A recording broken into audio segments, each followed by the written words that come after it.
నమస్తే. Welcome to our channel. Senior journalist Damu Balaji గారు ఉన్నారు. వారితో మాట్లాడదాం. సార్ నమస్తే సార్. నమస్తే. ఈరోజు సీఎంతో భేటీ సినీ ఇండస్ట్రీ నుండి 36 మంది హాజరవుతున్నారు అనే న్యూస్ ఉంది కదా సార్. అయితే చిరంజీవి ఈ భేటీకి అటెండ్ అవ్వట్లేదు అనే న్యూస్ వచ్చింది సార్. ఫస్ట్ నుంచి కూడా చూస్తే అల్లు అర్జున్ విషయంగా వాళ్ళు మెగా ఫ్యామిలీ ఎంట్రీ అవ్వలేదు. చాలా తక్కువగానే ఉన్నారు. సో ఎందుకని? అంటే ఫస్ట్ నుంచి వాళ్ళేమన్నా టార్గెట్ చేసారా? లేకపోతే ఎందుకని వాళ్ళు దూరంగా ఉంటున్నారు? ఈరోజు ఇంత ముఖ్యమైన దీనికి కూడా మీటింగ్ కూడా చిరంజీవి అటెండ్ అవ్వకపోవడానికి కారణం ఏంటి? యాక్చువల్‌గా నిన్నటి నుంచి కూడా పుకారు ఏముందంటే ఈరోజు రేవంత్ రెడ్డి కావచ్చు, బట్టి విక్రమార్క, ఉత్తమ్ కుమార్ రెడ్డి, హ్మ్. దామోదర్ రాజనరసింహ వీళ్ళందరితో కలిసి రేవంత్ రెడ్డి సినిమా ఇండస్ట్రీ పెద్దలతో మీటింగ్ ఏర్పాటు చేశారు. కమాండ్ కంట్రోల్ పోలీసుకి సంబంధించిన ఆఫీస్‌లో ఈ హ్మ్. మీటింగ్ ఏర్పాటైంది. సినిమా ఇండస్ట్రీ నుంచి ఒక 36 మందితో కమిటీ ఏర్పాటయిందని, ఈ కమిటీ ఏర్పాటు కూడా చిరంజీవి ఆధ్వర్యంలో జరిగిందని, హ్మ్. చిరంజీవి సూచించిన వాళ్ళ తోనే కమిటీ ఫామ్ అయిందనేది మనకొచ్చిన న్యూస్. సో, చిరంజీవి గైడెన్స్‌లో, చిరంజీవి నాయకత్వంలో టీమ్ ఎళ్లి కలిసి అల్లు అర్జున్ ఇష్యూని పరిష్కరించడం, అట్లాగే ఇమ్మీడియేట్‌గా సంక్రాంతి సినిమాలకు సంబంధించి బెనిఫిట్ షోలు కావచ్చు, ప్రత్యేక షోలు హ్మ్. కావచ్చు, తర్వాత టికెట్ రేట్లు పెంచుకోవడం కావచ్చు, ఈ అంశాలకు సంబంధించి చర్చ. అలాగే కొన్ని పర్మనెంట్‌గా సినిమా ఇండస్ట్రీలో ఉన్న ఇష్యూసు, సినిమా ఇండస్ట్రీకి, ప్రభుత్వానికి మధ్యన కొన్ని రకాల ఇష్యూస్ ఉన్నాయి. ఫర్ ఎగ్జాంపుల్ 'గద్దర్' అవార్డులు అంటే గతంలో నంది అవార్డుల స్థానంలో 'గద్దర్' అవార్డులను ప్రకటిస్తే దానికేం స్పందన రాలేదు. హ్మ్. అట్లాగే డ్రగ్స్ విషయంలో డ్రగ్స్‌కి యాంటీగా ప్రమోట్ చేయమని రేవంత్ రెడ్డి పిలిపిస్తే దాన్నెవరు పెద్దగా హ్మ్. పట్టించుకోలేదు. అట్లాగే ఓవరాల్‌గా రేవంత్ రెడ్డి ప్రభుత్వాన్ని సినిమా ఇండస్ట్రీ నెగ్లెక్ట్ చేస్తుందన్న అభిప్రాయం సర్వత్రా ఉంది. హ్మ్. అవును సో, సార్. ఈ యాంగిల్‌లో ఇటువంటి ఇష్యూలంతా సాల్వ్ చేసి సినిమా ఇండస్ట్రీ బాధ్యతగా వ్యవహరించాలి. అట్లాగే సినిమా ఇండస్ట్రీకి ప్రభుత్వం నుంచి ఏమేమి ఇబ్బందులున్నాయి, ఏమేమి కావాలి, హ్మ్. ఇవన్నీ కూడా కూలంకుషంగా తయారు చేసి ఒక నివేదిక కూడా రెడీ చేశారు. దాన్ని చిరంజీవి గారే ఫైనలైజ్ చేశారనేది కూడా వార్తొచ్చింది. అయితే ఇందాక ఇప్పుడు అందరూ అక్కడికి చేరుకున్నారు. హ్మ్. మీటింగ్ స్టార్ట్ అయింది. కానీ చిరంజీవి మాత్రం రాలేదు. ఓహ్! ఇది ఒక షాకింగ్‌గా హ్మ్. చెప్పుకుంటున్నారు. అవును సార్. ఎందుకంటే కావాలనే చిరంజీవి ఫ్యామిలీ దీంట్లో వెళ్ళలేదా? ఒకవేళ చిరంజీవి రాకపోతే ఇమ్మీడియేట్‌గా నాగబాబు వెళ్ళొచ్చు. హ్మ్. కాబోయే మంత్రి ఆయన నాగబాబు. అవును సార్. జనసేన పార్టీకి సెక్రటరీ. సో, ఆయన వెళ్ళినా గూడా ఒక రకంగా ఉండేది. ఆయన వెళ్ళకుండా కేవలం వరుణ్ తేజ్‌ని మాత్రమే మెగా ఫ్యామిలీ నుంచి పంపించారు. ఇంకెవరు హ్మ్. గూడా వెళ్ళట్లేదని చెప్తున్నారు. సో, దీనికి కారణం ఏందంటే, అల్లు అర్జున్ తరపున వెళితే తాను మాట్లాడాలి. అల్లు అర్జున్ తరపున తాను రేవంత్ రెడ్డికి ఎక్స్‌ప్లనేషన్ ఇచ్చుకోవాలి పెద్ద మనిషిగా. ఎందుకంటే, హ్మ్. అల్లు అర్జున్ కుటుంబానికి, మెగా కుటుంబానికి ఇబ్బందులున్నా గూడా క్రైసిస్ వచ్చినప్పుడు ఒక పెద్ద మనిషిగా ఆయన కొంత అవును సార్. మాట్లాడాలి. అవన్నీ మనం ఎందుకు మాట్లాడాలి? చేసింది అల్లు అర్జున్ తప్పైతే, మనం ఎందుకు అక్కడ రేవంత్ రెడ్డి దగ్గర తలొంచుకోవాలన్న యాంగిల్‌లో ఆయన వెళ్ళలేదా? హ్మ్. లేకపోతే వీళ్ళ సమస్యను వీళ్ళు పరిష్కరించుకొని సినిమా ఇండస్ట్రీకి సమస్యలు సెపరేట్‌గా మనం చూద్దామని అనుకున్నాడా? ఇలాంటి చర్చలు జరుగుతున్నాయి. అవును సార్. అయితే మనకు తెలిసిన అంశం ఏందంటే చిరంజీవి ఆల్రెడీ రేవంత్ రెడ్డితో ఫోన్‌లో సుదీర్ఘంగా మాట్లాడాడని హ్మ్. చెప్తున్నారు. తాను విదేశాల్లో ఉన్నాడు. కాబట్టి రాలేను. అదర్‌వైజ్ నేనొచ్చుండేవాడిని. నా హ్మ్. అభిప్రాయం ఇది. మీరు కొంత చూడండి. మీరు గూడా ఎందుకంటే సినిమా ఇండస్ట్రీకి, హ్మ్. ప్రభుత్వానికి మధ్య ఇబ్బందులు రాకూడదు. సో, మా వైపు నుంచి ఏమేమి మీకు కంప్లెయింట్స్ ఉన్నాయి, లేకపోతే ఏమేమి మీరు ఎక్స్‌పెక్ట్ చేస్తున్నారో చెప్తే మేము అన్నిటికి దానికి రెడీగా ఉన్నాము. యాక్సెప్ట్ చేస్తాము. హ్మ్. సో, అట్లాగే మాకున్న సమస్యలు గూడా మా వాళ్ళు మీకు చెప్తారు. మేము తయారు చేశాము.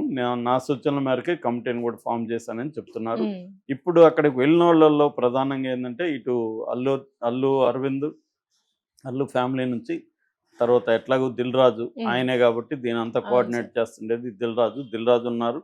అట్లాగే 'పుష్ప' ప్రొడ్యూసర్లు ఇద్దరు ఉన్నారు. హ్మ్. దాని తర్వాత త్రివిక్రమ్ శ్రీనివాసు, హరీష్ శంకరు, మురళీమోహను, శ్యాంప్రసాద్ రెడ్డి, శివబాలాజీ, బోయపాటి సీను, తర్వాత రాఘవేంద్రరావు, కిరణ్ అబ్బవరం, నాగార్జున వీళ్ళందరూ గూడా అక్కడికి వెళ్తున్నట్టుగా ఆఫీస్. చెప్తున్నారు. హ్మ్.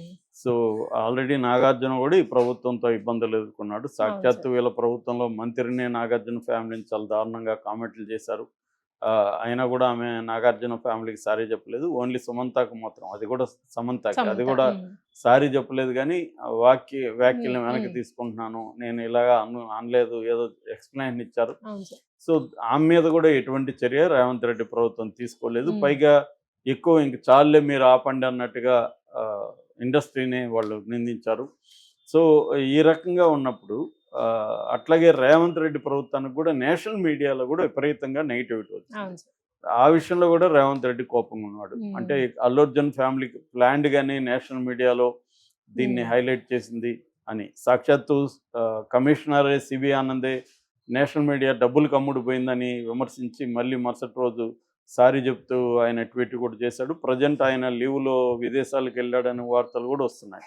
అంటే ఓవరాల్గా రేవంత్ రెడ్డి ప్రభుత్వానికి కొంత ఇబ్బంది కూడా నేషనల్ లెవెల్లో వచ్చింది. ఎందుకంటే ఆ కాంగ్రెస్ పార్టీ సీఎంగా నేషనల్ లెవెల్లో మీడియా అంతా కూడా బీజేపీ కంట్రోల్లో ఉంటుంది.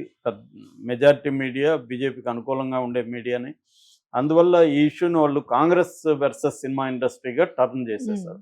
అంటే సినిమా ఇండస్ట్రీని పగబట్టి కాంగ్రెస్ పార్టీ ఎలా చేస్తుంది, డెమోక్రసీ లేదు, వీళ్ళకి ఏం లేదు అన్న విధంగా మనం కానీ ఆర్నబ్ గోస్వామి ఇలాంటి వాళ్ళ డిబేట్లు చూస్తే ఈ యాంగిల్లోకి వెళ్ళిపోయింది. అది రేవంత్ రెడ్డికి కూడా ఇబ్బందికరమే. ఖచ్చితంగా వాళ్ళు ఏమి రేవంత్ రెడ్డిని కంట్రోల్ చేయకపోయినా కనీసం అడుగుతారు కదా, ఏం ఇష్యూ, ఎందుకు ఇలాగా అయింది, నేషనల్ లెవెల్లో మన వైపు నుంచి ఏం తప్పులు జరిగాయి, ఇవన్నీ అడుగుతారు కదా. ఏదేమైనా ఆయన ఎక్స్ప్లెనేషన్ ఇచ్చుకోవాలి కదా. సో ఆ రకంగా ఆయనకి ఇబ్బందులు ఉన్నాయి. సో ఈ ప్రభుత్వానికి వ్యతిరేకంగా సినిమా ఇండస్ట్రీలో కానీ లేకపోతే అల్లు అర్జున్ ఫ్యాన్స్ కూడా అనేక రకాలుగా రేవంత్ రెడ్డి మీద లేకపోతే నెగిటివ్ ఇది చేయడం. రెండోది ఏంటంటే ప్రతిపక్షాలతో కలిసి ఇటు బీజేపీ కానీ ఇటు బీఆర్ఎస్ కానీ ఈ ఇష్యూలో రేవంత్ రెడ్డిని తప్పు పట్టడానికి సీరియస్గా ట్రై చేస్తున్నారు. బీఆర్ఎస్ కొంత తగ్గినట్టు కనబడుతుంది. కానీ బీజేపీ నేషనల్ లెవెల్లో అనురాగ్ ఠాకూర్ కూడా ఈరోజు కేంద్ర మంత్రి మాట్లాడాడు. ఆయన కూడా అల్లు అర్జున్ని, తెలుగు ఇండస్ట్రీని పొగిడాడు. మన ఇండియన్ సినిమాని ఇంటర్నేషనల్ స్థాయికి తీసుకెళ్ళింది తెలుగు వాళ్ళే. సో అట్లాంటి వాళ్ళని కాంగ్రెస్ ప్రభుత్వం అక్కడ ఇబ్బంది పెట్టే విధంగా కాంగ్రెస్ పార్టీకి చెందిన నాయకులు మాట్లాడుతున్నారు అని ఆయన మాట్లాడాడు. అంటే నేషనల్ లెవెల్లో ఇష్యూ వెళ్ళిపోతుంది.